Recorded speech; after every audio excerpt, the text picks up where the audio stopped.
کیسے پتہ لگے گا کہ ہم اللہ سے دور ہو رہے ہیں؟ یاد رکھو کہ جب نماز انسان چھوڑ دیتا ہے تو یہ نشانی ہے کہ تم اللہ سے دور ہو رہے ہو۔ جب قرآن پڑھنا چھوڑ دو گے تو یہ اس چیز کی نشانی ہے تم اللہ سے دور ہو رہے ہو۔ جب نماز میں تمہارا دل نہیں لگ رہا تو اس چیز کی نشانی ہے کہ تم اللہ سے دور ہو رہے ہو۔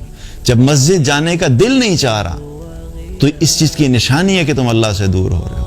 دنیا کے کاموں میں اتنے مصروف ہو گئے کہ آخرت کے کاموں کے لیے ٹائم نہیں ہے تو یاد رکھو کہ تم اللہ سے دور ہو رہے ہو۔ قرآن پڑھتے ہوئے احساس نہیں ہو رہا، جذبات نہیں ہے، کوئی فیلنگز نہیں ہے تو سمجھو کہ اللہ سے دور ہو گئے۔ اللہ کی خاطر نیک اعمال کرنے کا دل نہیں چاہ رہا تو سمجھو اللہ سے دور ہو گیا۔ تو یہ ساری وہ علامات ہیں جو کہ ہمیں پتہ ہونا چاہیے کہ اگر یہ سب میرے ساتھ ہو رہا ہے تو اس کا مطلب ہے کہ میں اللہ سے بہت دور ہو رہا ہوں۔ تو اللہ سے دوری جو ہے، جتنا زیادہ دور ہوتے جائیں گے اتنا ہی ہمارے لیے کیا ہوگا؟ دنیا کی زندگی بھی مشکل ہوتی چلی جائے گی۔ اللہ تعالیٰ نے قرآن میں اس کا ذکر بھی کیا، وَمَنْ أَعْرَضَ عَنْ ذِكْرِي فَإِنَّ لَهُ مَعِيشَةً ضَنْكَ۔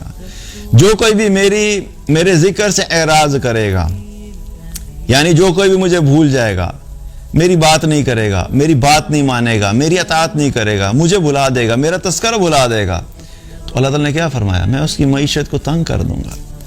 معیشت تنگ کرنے کا مطلب کیا ہے؟ اس میں ظاہر بھی ہے اور اس میں باطن بھی ہے۔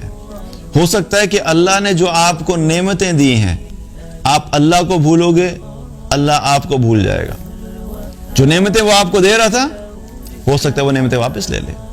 اللہ نے مال دیا تھا، ہو سکتا ہے وہ مال آپ کو اللہ کی اطاعت کی وجہ سے ملا تھا۔ یہ کوئی لازمی گارنٹی نہیں ہے، لیکن کبھی کبھی ایسی سچویشن بھی آتی ہے کہ اللہ سبحانہ تعالیٰ کبھی کسی انسان کو اپنی اطاعت کی وجہ سے دنیا بھی دے دیتا ہے۔ یہ لازمی شرط نہیں ہے، لیکن ایسا ہو سکتا ہے کہ اللہ نے آپ کو جو دنیا کے اندر جو ساری نعمتیں ملی تھی وہ اس وجہ سے دی تھی کہ آپ نے اللہ کی اطاعت شروع کی تھی، اور جو ہی آپ نے اللہ کی اطاعت چھوڑی، ہو سکتا ہے اللہ وہ نعمتیں واپس لے لے۔ اور نعمتوں کے اندر کیا ہے؟ مال اللہ کی نعمت ہے، گھر اللہ کی نعمت ہے، اچھی گاڑی اللہ کی نعمت ہے، اچھا لائف سٹائل اللہ کی نعمت ہے، یہ سب اللہ کی نعمتیں ہیں۔ ہمیں لگتا یوں ہے کہ ہم نے جو ہے سب حاصل کیا، حالانکہ ہم نے حاصل نہیں کیا ہوتا، ہم نے محنت کی ہوتی ہے، لیکن اس محنت کے پیچھے اللہ کا حکم ہوتا ہے کہ اللہ فیصلہ کرتا ہے کہ ٹھیک ہے چلو تم نے جو محنت کی اس کے بدلے میں تمہیں دے دیتا ہوں۔ لیکن بہت دفعہ ایسا بھی ہوتا ہے کہ انسان بڑی محنت کرتا ہے لیکن وہ سب کچھ حاصل نہیں ہوتا جو وہ چاہ رہا ہوتا ہے۔ تو ہر چیز کے پیچھے اصل میں اللہ کا فیصلہ اور اللہ کا امر ہوتا ہے۔ تو جب انسان اللہ کی اطاعت سے غافل ہوتا ہے تو عین ممکن ہے کہ اس اطاعت سے غفلت کی وجہ سے اللہ سبحانہ تعالیٰ جو دنیا کی ظاہری نعمتیں ہیں اللہ وہ بھی واپس لے لے، اللہ وہ سب واپس لے لے، تو کیا کریں گے؟ کچھ نہیں کر سکتے۔ اور جب نعمتوں کے عادی ہو جاتے ہیں ہم، تو پھر اس عادت کی وجہ سے جب وہ چیز ہمارے سے چھن جاتی ہے تو چونکہ ہمارے ایمان مضبوط نہیں ہوتے تو پھر ہم ان سچویشنز کو ہینڈل نہیں کر پاتے، پھر پینک ہوتا ہے، پھر انگزائٹی ہوتی ہے، پھر پینک اٹیکس شروع ہو جاتے ہیں، ڈپریشن شروع ہو جاتا ہے۔ کیوں؟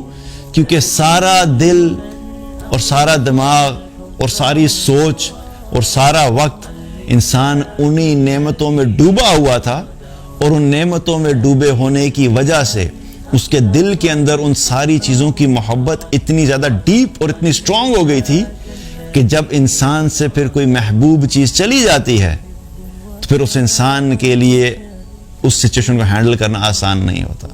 اسی لیے جن لوگوں کے لیے ان کا ایمان محبوب ہوتا ہے تو ان کو اس چیز سے زیادہ تکلیف ہوتی ہے کہ ہمارا ایمان اگر کمزور ہو رہا ہے تو ان کو اس چیز پہ زیادہ تکلیف ہوتی ہے۔ اگر ان کے پاس سے لاکھوں روپیہ چلا جائے گا تو ان کو اتنی تکلیف نہیں ہوگی کیونکہ ان کا دل مال کے ساتھ نہیں اٹیچڈ ہے، لیکن جس کا دل اس دنیا کی نعمتوں کے ساتھ اٹیچ ہوگا اور اللہ سے غافل ہوگا تو پھر اس انسان کو اسی چیز کے اندر تکلیف ہوگی جب اس کے پاس سے دنیا کی نعمتیں چلی جائیں گی۔